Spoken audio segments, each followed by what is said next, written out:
Let's try this for the third time. Oh, geez, this is getting ridiculous, y'all. Okay, here we go. Alt W is to go from one window to the other. What you want to do is make a cube. You want to make a cube in a really, really specific way.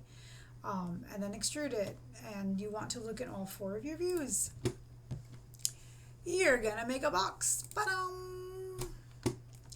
And you're not just gonna make the box, right? Because if you sit there and just make the box, you're not gonna have any divisions in it, and that's kind of no good, right? I want some segments.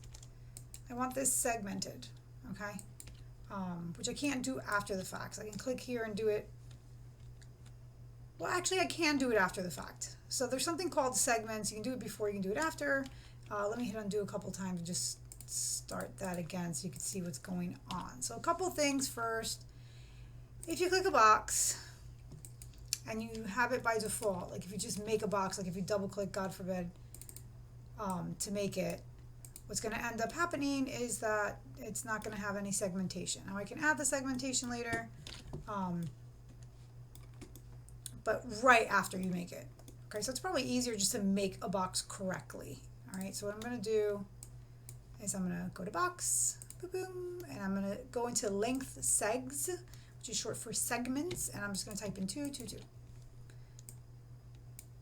Now, when they're shaded like this, you can't tell the difference at all between the left box and the right box. Okay. Oh, and just a heads up, I did have one student that was like, I can't see any of the things. I want to point out that in Studio Max, you do actually have tabs here on the right.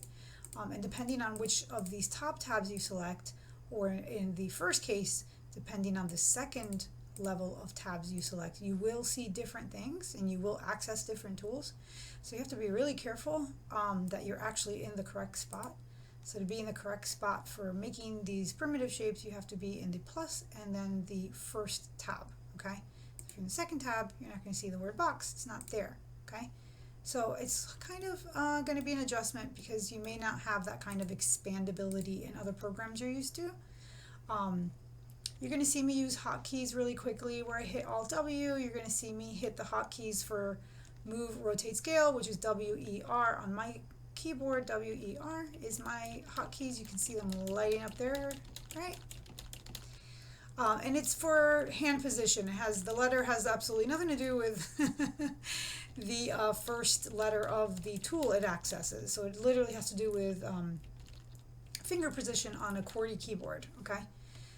The other thing that some people have given me the feedback that it's been kind of tripping them up a bit, and that is that they can't see it the way I see it. If you click on the word default shading, there's loads of different ways to see objects. If you look at my tutorials, I tend to go to, this is my preference, I like to go to display selected and display selected with edge faces. And when I do that, you can really see really clearly that this guy here on the right, I didn't really make him a box, so let's correct him real quick, has way more vertices and faces than the guy on the left. And again, watch. I remember when I first made the box and I was able to access the area to kind of adjust them a little bit, right? Now it's not like in the same place, see that? It's in the second tab now. I can still go in and add his segments. You can't do this if you've done it like a lot of manipulation to the object, that kind of messes it up. But I can still go in kind of late in the game. It's just in a different tab, which really kind of tends to throw people off. Now, I can't do much in this mode, which is kind of like an object mode, if you will, for lack of a better term. I can't really do much in this mode. I can move it, I can rotate it, I can scale it. I can maybe do some other things that are modifiers. Not a lot really, for the most part. There's some modifiers. So for example, there's one modifier called the freeform. You need it for this tutorial, but I'm just pointing it out that like in this mode, I can grab, some tools will work in this mode and some will not. Can I please have a lattice point? There we go. Right, so that's a freeform deformer that kind of deforms the whole thing and kind of lets you do some cool stuff. So yeah, I'm gonna kind of be distracted here and show you a couple extra things. So I'm gonna kill that, And let's get back to the game. So we want to take that cube and we want to make an extrusion. So let's take a look at our picture. Right? So I'm going to make this gentleman first. I tend to like working that way. Another thing that's going to happen for some of you is you're going to realize that like you really do need to like look in all 4 views. It's not going to be real helpful to look in just some of them. As I'm realizing now, since I have it in perspective, that I'm not really facing the right way per se. So let me just type in there -90 just to be really exact. So now the front is an actual square, the top is a bit of a rectangle. Okay, I'm in a good place now.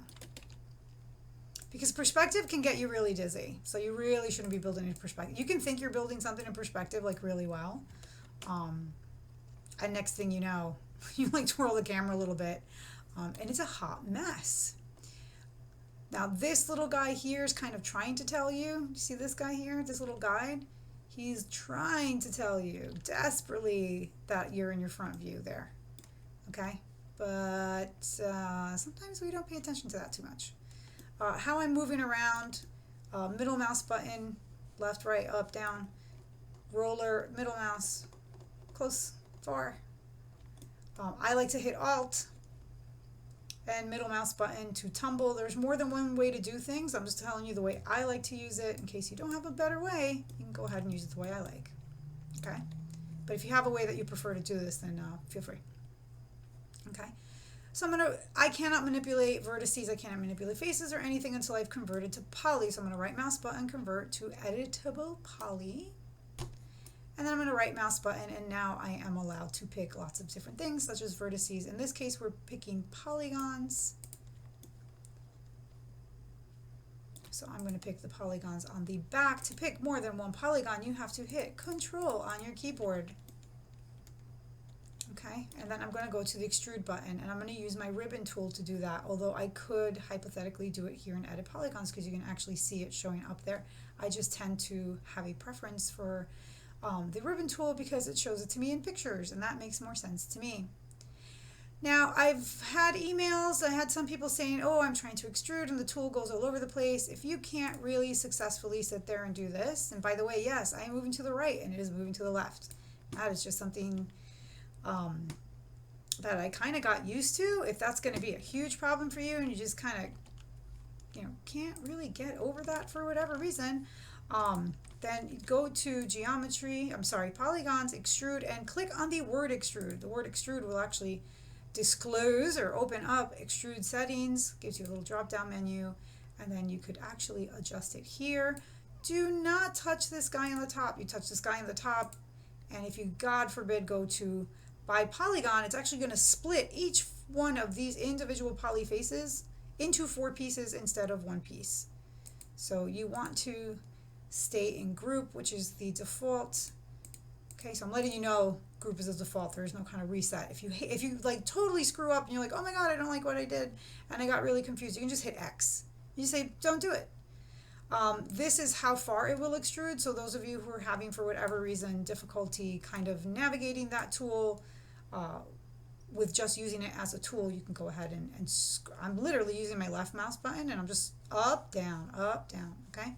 You can even type in a number if you so wish. So whatever floats your boat, there's more than one way to do the same thing, basically, which of course is confusing because there's more than one way to do it. So I'm in the scale tool. I want to point something out. You can scale up and down. You can scale left and right. Depends on which axis now you are working in. Now Y would make no sense, by the way, because that's basically an extrude, an aborted one, if you will, one that does not work. So I don't recommend it. What I like to do is I go into the center and I extrude it that way. I mean, I scale it. I scaled my extrude. So I extrude it first and then I scaled it. Okay, and what this is basically showing you is it's trying to get you comfortable, first of all, extruding, because extruding is absolutely fabulous. I hit Alt A instead of Alt W. So that was fun. Okay. There's my front, there's my top. Kind of looks like a real old school TV for a second. And then I'm going to go ahead and extrude over and down and over again, which is so much fun.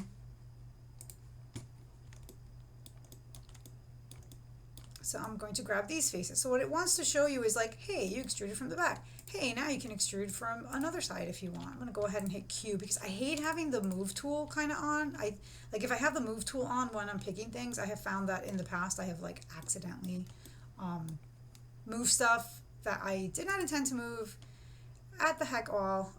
So yeah, it looks like I'm extruding to the right and then down and then to the right again.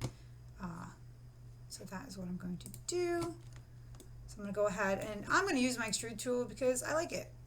Now here's two ways of doing this. You can either hit extrude and extrude it and then extrude it again. Whoops. I know that left is right and right is left thing is kind of a pain in the tushy. See that? I basically extruded it 4 times. Now that is the, I'm tired, I can't kind of basically handle anything else right now. I just want like the easiest way to do this method. I'm going to show you the a little more sophisticated, and maybe you're not so tired, or maybe you just want to challenge yourself today. Okay, so let's see, are we going up or are we going down? We're going down. So basically, again, for some of you, this is going to be a challenge, not in so much as in this is kind of technically complex in any which way, shape, or form, but more so that it's 3D. Like it's actual 3D, that even though you live in a 3D world, it's kind of probably more than you're used to being on a computer. So some people kind of struggle with that at first, and I'm not going to lie, the best way to kind of get over that is to practice and do a lot of kind of just messing around in the program. So I'm going to go ahead and extrude it again. See how I can keep extruding different like parts? And I can do this till the cows come home, by the way. Like I can literally just like extrude forever and ever and ever and ever. It's kind of nuts. So I'm going to extrude over to the side. I'm going to hit control so I have more than one piece. I'm going to extrude again. And I'm not being kind of like really, oh my goodness gracious, exacting on this guy. Okay, so my perspective's probably off a little bit, but I really am just trying to get you guys through this. And for this guy, I'm going to do not the extrude method, because in that case it makes no sense. And I really want to show you something kind of special. If you didn't extrude far enough, then you could just grab that face and move it, by the way. It does the same gosh darn thing, honestly. So I'm going to go ahead and scale this, because that's literally what it's doing, right? Like it's scaling. It's a little bit bigger. It's literally, I mean, it's what you see is what you get. But if you look at mine, right? If you look at the original image, it's actually got like 4 like subsections of it, and here I only have 1. So you're probably asking yourself like, okay, how do I get the subsection? So let me show you that, because it's actually really helpful in being able to build your prop. I'm going to go to the top level real quick so I can move the whole thing up in Z, which is kind of a pain in the tushy coming from Maya, by the way, because in Maya up and down is Y. I know, right? Yeah, it's real fun. All right, so I'm going to go ahead and I'm going to go to the word edit, and I'm going to go to something called Swift Loop, if it would let me. There we go. Swift Loop is absolutely fabulous. I really recommend it. Let's say like, oh, I need more vertices here because I'm trying to make a particular kind of shape, but I have no lines to pull out little faces, you know, like I kind of really wish I had a face over here for whatever reason as you're modeling. So edit Swift Loop is a real fun way of just going, oh, I would very much see this. I'm not clicking on my mouse yet. I'm just, see, look. Not clicking on the mouse, not clicking on the mouse. So this is like a preview right now, right? Of like, hey, would you like one here? And if you're like, yes, I totally would, you just click it and click it and click it and you're done. I believe there's one subsection, one that's going kind of across that front part there that I can see in this front view. So I'm going to go ahead and add that one as well. And that's, there you go. And you are absolutely, completely finito. That is it. That is the whole kit and caboodle poodle. If you want to see it in the wireframe, I like to work in default shading. I go display selected with edge faces, or you can do wireframe override to just kind of see the whole thing in wireframe. So there's just so many options on how to see this. And again, it kind of gets a little confusing at first. So everything you need for imagery is over here. And yeah, so it's extruded to the back there. It comes kind of down and to the right, and then it extrudes over again. And I am going to be looking at the edges, so make sure you get that. All right, guys, hopefully this has helped. And I'm going to check my stinking audio, which I swear I did, and I swear there was audio, so I don't know what's going on with that website, but it keeps taking my audio off. It's really weird. All right.